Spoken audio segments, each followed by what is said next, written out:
I remember the night everything changed. Not all at once, not with a fight or a dramatic farewell, just a slow, creeping distance, like a candle flickering lower until the flame barely remained. We were sitting in the living room, the familiar hum of the television filling the space. But we weren't watching it. I was there, present, but she wasn't, not really. My wife, Emily, sat across from me, fingers tapping away on her laptop, her phone buzzing every few minutes with emails and messages. I glanced at her, searching for the woman I once knew, the one who would have curled up beside me, laughing at whatever nonsense played on the screen. But she wasn't looking at me. She was somewhere else, somewhere far beyond our home. "Emily?" I said softly. She didn't respond at first, too lost in whatever urgent task had consumed her world. When she finally glanced up, it was quick, just a flicker of attention before her eyes darted back to her screen. Yeah, sorry, just finishing up this proposal," she muttered.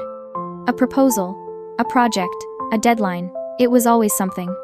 I forced a small smile, trying to be understanding. I had always supported her dreams, admired her ambition, but lately, it felt like she wasn't chasing success for us any, just for herself. "You've been working late a lot," I said, keeping my tone light, though the weight in my chest felt heavier than ever. I know, she sighed, not looking up. "Just a busy week. Next week will be better, I promise." Next week. It was always next week. I nodded, swallowing the frustration, trying to believe her words. But as I sat there, watching the glow of her laptop illuminate her face, a quiet realization settled in. I was becoming invisible to my own wife. That night, as we lay in bed, side by side yet miles apart, I stared at the ceiling, listening to the soft rhythm of her breathing. I wanted to tell myself I was imagining things, that this was just a phase, that it would pass. But deep down, I knew. Something had changed. And I wasn't sure if we'd ever get it back. Days turned into weeks. Weeks turned into months. And with each passing day, Emily drifted further away. She still said all the right things: "I love you. I'll make time for us. Just a few more late nights, I promise." But they were just words now. Empty echoes in a house that once felt full. I tried to be patient. I tried to be understanding. But love isn't about waiting in the background, hoping to be noticed. Love isn't about feeling like an obligation. One evening, I set the table for two. I had cooked her favorite meal, hoping for just one night, one moment where we could sit together without distractions. She walked in late, phone in hand, eyes scanning the screen. "Hey," she said absent-mindedly, barely glancing up. I pulled out a chair for her. "I made dinner." She hesitated, her fingers still tapping away on her phone. "Oh, I ate at the office," she said casually, setting her bag down. Something inside me cracked. I had spent hours preparing this meal, thinking tonight would be different, but to her, it was just another night, just another missed dinner. I swallowed hard, forcing a nod. "Right, of course." She must have sensed something in my voice, because she finally looked at me for the first time in days. "Are you upset?" she asked, as if she truly didn't understand why this hurt. I let out a small breath, shaking my head. I don't know how to reach you anymore, Emily." Her brows furrowed. "What do you mean? I'm here." I gave a hollow chuckle. "No, you're not. You're always somewhere else. Work, meetings, phone calls. I don't even remember the last time we sat down and just talked." She sighed, rubbing her temples. "It's just a busy time. You know how important this is for me." "And what about us?" I asked quietly. "Are we still important to you?" For the first time, she hesitated. Just for a second. "Of course we are," she said, but her voice lacked the conviction it once held. And in that moment, I realized something heartbreaking. She wasn't lying. She still believed she loved me. But love that is left unattended fades, and she was letting ours slip through her fingers, too focused on chasing success to see what she was losing. That night, as she fell asleep beside me, I stared at the ceiling, feeling the weight of a love that was slowly dying. And the worst part? She didn't even notice. The days blurred together, each one feeling heavier than the last. I tried. I really did. But love isn't something you should have to fight for alone. One evening, I came home to find the house completely silent. No soft music playing, no scent of dinner in the air, just emptiness. I glanced at the clock. 9:45 p.m. Emily wasn't home, again. I sighed, pulling out my phone. "Where are you?" I texted. A few minutes passed before a response came through. "Emily, still at the office. Don't wait up." I stared at the screen, my fingers tightening around the phone. Don't wait up. 5 years ago, we stayed up talking about our dreams until the sun rose. Now, she barely noticed when I was asleep before she even got home. I sat on the couch, rubbing my temples, feeling the frustration, the loneliness creep up my spine. My mind raced with thoughts I didn't want to acknowledge. Had I lost her completely? Or worse, had she already left me? The breaking point came 2 days later. Saturday morning, the one day we used to spend together. I had woken up early, hoping we could at least have breakfast. I brewed coffee, made pancakes, little things, small attempts to bring back what was slipping away. When I heard her footsteps coming down the stairs, I smiled. "Morning," I said, placing her coffee on the counter. She barely looked up from her phone. "Morning."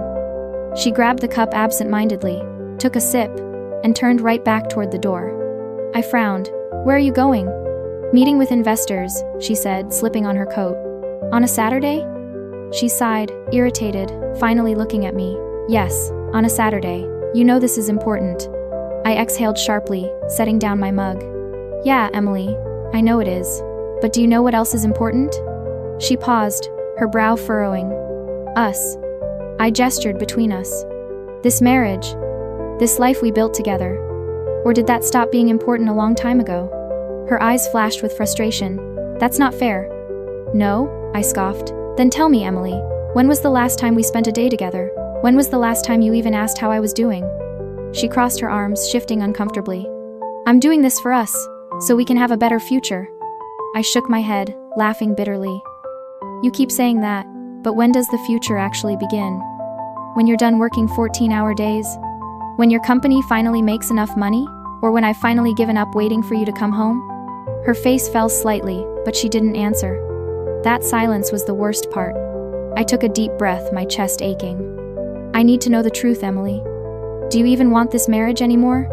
She hesitated, too long. And in that moment, I knew. I swallowed hard, nodding slowly. "All right." I turned away, stepping back. "Where are you going?" she asked, suddenly alert. "Somewhere I'm still a priority," I said quietly, grabbing my keys. I didn't wait for her response. I walked out the door. And this time she didn't stop me. I walked away that day, carrying nothing but the weight of years wasted on someone who no longer saw me. I didn't take my bags. I didn't make a scene. I just left. And she let me. For the first few weeks, I half expected her to call, to show up at my door, begging me to come back, but the phone never rang. The silence between us became deafening, a confirmation that my absence didn't matter. So, I moved on. Not overnight, not without pain. But I learned how to exist without waiting for someone who had already left me emotionally. I spent more time with friends, picked up hobbies I had long forgotten, and slowly, piece by piece, I started rebuilding myself. Meanwhile, Emily was rising higher. The company she built was thriving. Her face was in magazines, her name carried weight in the business world. If she missed me, she never showed it. Until it all came crashing down. It started small whispers of trouble within her company. A lawsuit here, a financial dip there, nothing major at first. Then, the headlines came. CEO, under fire for financial mismanagement. Emily Carter's empire crumbling. I saw her face on the news, but she wasn't the same woman anymore. Gone was the confidence, the charm. No, she just looked exhausted. She had sacrificed everything for success, and now, that success was turning against her. One evening, I got a message from her. "Emily, hey, can we talk?" I stared at the screen, my heart pounding. After all this time, after all the nights I spent wondering if she ever regretted losing me, now, she wanted to talk? I didn't respond, not yet, because part of me already knew why she was reaching out. She had lost everything. And now, she realized what she threw away. The message from Emily stared back at me, just 5 words. "Hey, can we talk?" Months had passed since I walked out.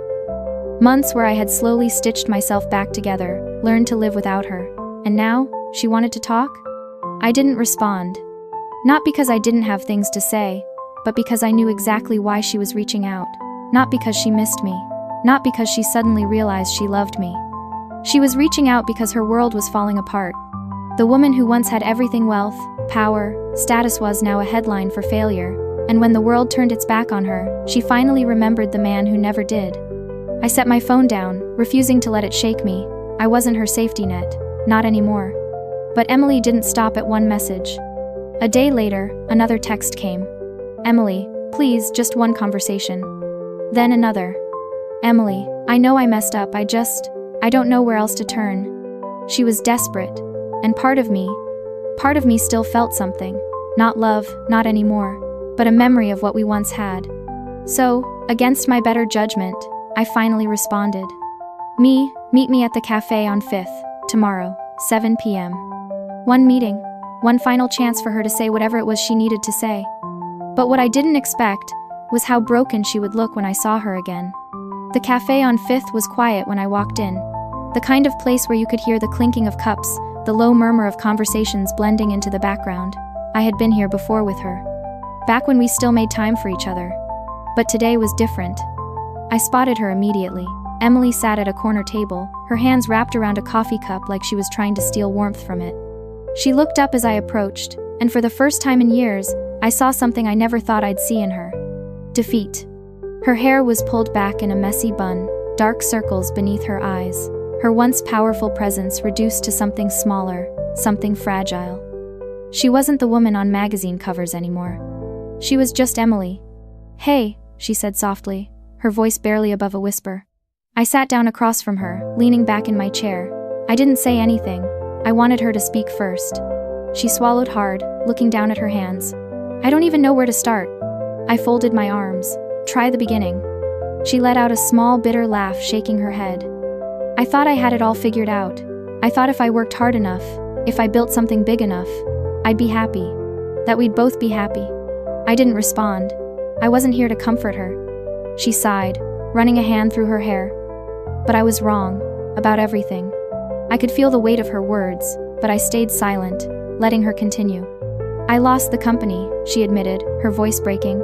Investors pulled out, legal trouble, everything I worked for, it's gone. She finally looked up at me then, her eyes glossy, filled with the kind of pain I once knew too well. And after everything fell apart, I realized there was only one person I wanted to call. Her voice cracked on the last word. You. The cafe felt smaller, the air between us thicker with years of regret. I should have chosen you, she whispered. I should have fought for us instead of chasing something that didn't even matter in the end. I exhaled, staring down at my coffee, letting her words settle. This was it, the moment she finally saw the damage she had done. The silence between us was deafening. Emily sat there, her fingers wrapped around her coffee cup, her shoulders slumped forward like the weight of her regrets was finally crushing her. I should have felt satisfied.